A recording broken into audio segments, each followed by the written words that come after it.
I called for a buy order at this point when this market was down here, and I said that the price was going to move up to this point.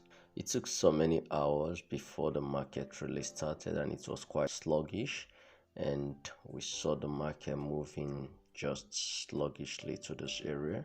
However, the market finally took off, and now we're in for the ride and the price is moving. So what I did was that I moved my stop loss from here where it was before, just below this very structure, and I've moved it above the entry price, just below this new structure that has been created. So the trade right now is risk free.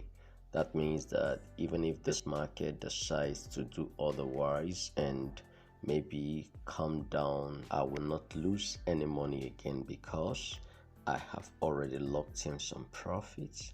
So here is my stop loss. That is how you trade. You enter your trade, then you manage your trade. So this is part of the risk management. When the price is going for you, adjust your stop to the new structures. Thank you for sticking with me for the updates. God bless you.